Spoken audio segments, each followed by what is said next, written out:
Thank you very much, and great to be with the PWRDF family. It's been quite some time. I'm glad to have this chance to speak to you, and thanks for the invitation. I just want to begin by saying a few words about the Canadian Council for Refugees, the organization where I work.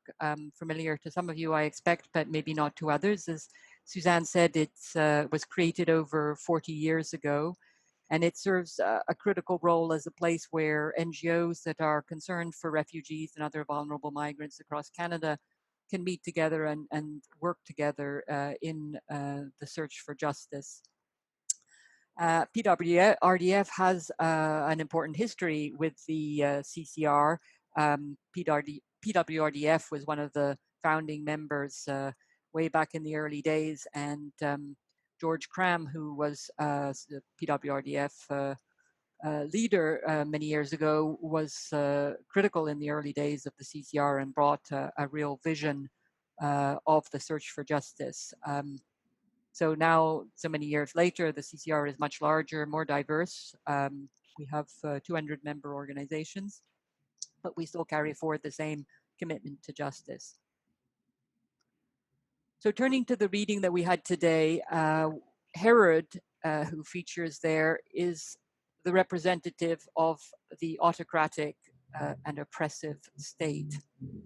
Today, centuries later, we recognize the many Herods who are in power in countless countries around the world, causing wailing and lamentations, and forcing those who can to flee their violent persecution.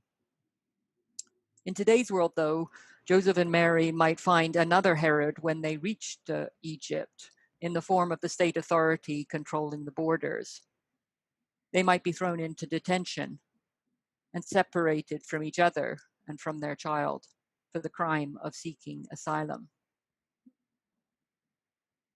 This other face of Herod is what I'm here to talk to you today. A few years ago, a young woman from Central Africa fled her country after her political activism, which involved denouncing electoral corruption, put her at risk. Her cousin and another fellow activist had been killed. She fled, and yet she said that her lowest moments were not those experiences of persecution in her country of origin, but after Canada turned her back at the border and delivered her into the hands of the US authorities. She was handcuffed and treated, she says, like a criminal or an animal. Her first 10 days in jail were spent in solitary confinement. She was in a cell with glass walls so that the guards could look in and see her, including when she was using the toilet, which was out there in the open. The jail was very cold, and the uniforms that the inmates had to wear were very thin. The guards were aggressive and gratuitously cruel. An example that sticks in my mind, she told how she and the other prisoners on Sundays used to watch online on TV the Sunday Mass. And there was a guard who repeatedly turned off the television while they were watching the Mass. You can see why she would find these experiences dehumanizing. A few years later, after she was out of prison, she used her experiences in support of the legal challenge of the designation of the US as a safe third country for refugees by signing an affidavit.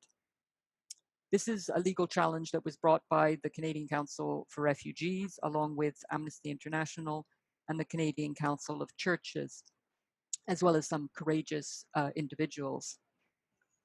Our argument is that the US is not a safe country for all refugees, and that Canada is violating the Canadian Charter of Rights and Freedoms when it sends people back to the US to make a refugee claim there. The case has been going on for 3 years. It's involved countless hours of work and thousands of pages of evidence. But finally, last July, the federal court delivered its decision, and the court agreed with us. The US is not a safe country for refugees. The evidence about detention in the United States from the individual I mentioned, but also many others whose experiences were similar, convinced the judge. I'm sure all of you have heard a lot in the media about the horrific treatment of people in immigration detention along the US's southern border, but we hear much less about the situation on the northern border, in the detention cells and centers and jails in which people find themselves when Canada turns them away.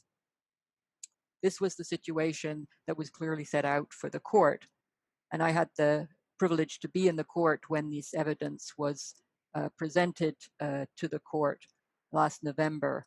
And I remember how extremely tense the room was. You could tell everybody was moved hearing these experiences. And how could a human being not be moved? In her judgment, Justice MacDonald found that the conditions of detention that people were sent back to shock the conscience. A month after the decision, the government announced that it is appealing the decision. They're asking the court to stay the decision while it is being appealed, meaning that potentially nothing will change at the border for many months, if not years, even if the appeals end up with a final victory for justice for refugees. So we are calling on the government to withdraw the appeal and to stop sending refugee claimants back to the United States. Every day that these current rules remain in place, more people risk being sent back to face dehumanizing treatment.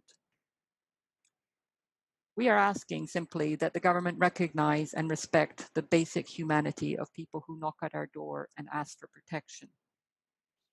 The court recognized that humanity by saying that this is not an acceptable way to treat human beings. The judgment gives back some dignity to those who are mistreated by saying that that treatment shocks our conscience. The woman I told you about continues to be generous in sharing her experiences. She wants to do what she can to prevent others from going through what she endured. And this is the way in which she is reclaiming her humanity. It is also inspiring to see that many Canadians are also stepping forward to join the efforts to urge the government to choose humanity over Herod's way. I understand that PWRDF will be sending out to its networks information about this call on the Canadian government to drop the appeal, and I hope you will all join the call. Thank you.